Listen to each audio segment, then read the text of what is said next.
Here's every fake investigation and fake red line that Biden's declared while claiming he doesn't tolerate Israel killing civilians. A month ago, Joe Biden said in an interview that an Israeli invasion of Rafah would be a red line for him and that we, quote, can't have another 30,000 more Palestinians dead. He said that if Israel invaded, the U.S. may stop sending weapons to Israel, which would make their invasion impossible. Would invasion of Rafah, which you have urged him not to do, would that be a red line? It is a red line. But just last week, Israel committed a massacre in a refugee camp in Rafah and then invaded. What Israel was originally trying to frame as a pinpoint operation has quickly become a large-scale military operation. Airstrikes have become more frequent, tanks have entered the city, and now the number of IDF brigades operating in Rafah has gone from 2 to 6. But the Biden administration not only denied that Israel's invasion crosses their red line, it was also discovered that the Biden administration has been continuing to send weapons to Israel despite earlier claims that they had halted a weapons shipment. This is far from the only time the Biden administration has said they would investigate Israel or hold them accountable, only to do none of that. So here's the full list. The Rafah tent massacre. On May 26th, the Israeli Air Force bombed Tel al-Sultan refugee camp in Rafah, killing 50 people and injuring 200 after the airstrike started a fire in the camp. Israel deliberately targeted the camp, which we know because by Israel's own admission, they said they were targeting Hamas fighters in the camp, a claim which they provided no evidence for. They also admitted fault, calling the attack a tragic mistake. But despite all this, the U.S. said it didn't cross the red line because it wasn't, quote, a major ground operation. So how does this not violate the red line that the president laid out? As I said, we don't want to see a major ground operation. We haven't seen that at this point. How many more charred corpses does he have to see before the president considers a change in policy? We don't want to see a single more innocent life taken, and I kind of take a little offense at the question. Mass graves. Palestinians have repeatedly discovered mass graves throughout the war. Most recently, nearly 400 bodies were discovered outside of the Al-Nasser medical complex after Israeli forces withdrew from the area.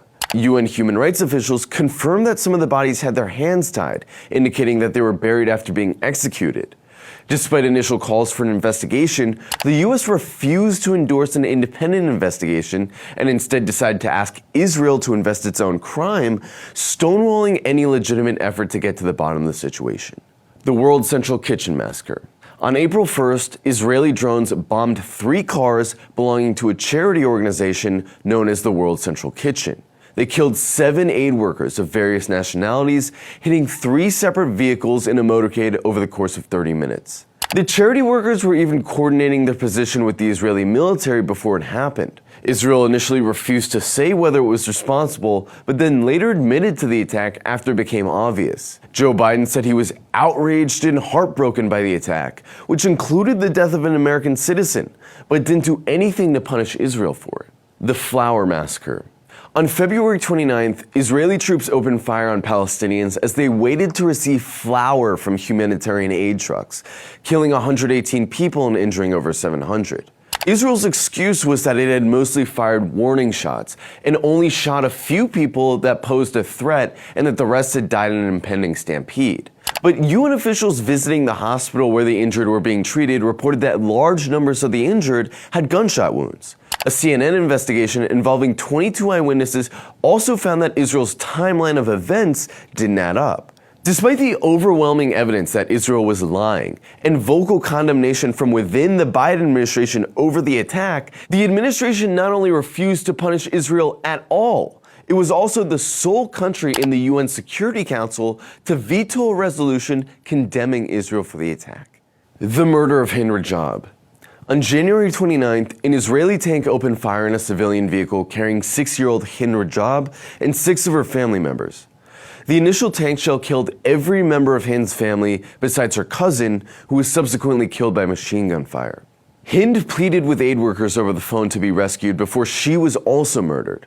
A State Department spokesperson stated, "Everyone in the United States government felt quite deeply about the killings."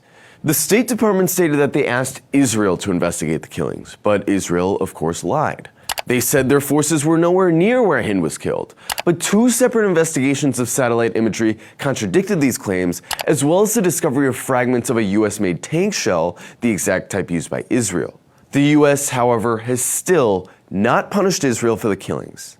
The demolition of Isra University. On January 17th, Israel detonated hundreds of mines inside of Isra University, destroying it completely. When questioned by reporters, State Department officials said that they had raised the issue with the Israeli government. There was, however, no follow-up, and the issue went unpunished. Months later, the IDF quietly admitted to it, censuring a single officer for the unauthorized demolition of the university. There has been no shortage of callous and reprehensible war crimes committed by Israel throughout this genocide. If the Biden administration had any interest in holding Israel accountable, it could have done this months ago. But they don't care. They think we're stupid. They think that if they call for an investigation or issue a statement, we'll forget in time for Israel's next war crime. This is why activists have now called for a national mobilization on the White House on June 8th, calling on people to wear red and surround the White House to call out Joe Biden for all of his fake red lines on Israel's crimes. Biden isn't fooling anyone. When it comes to genocide and war crimes, Biden never gave Israel a red line. All he ever gave them was a green light.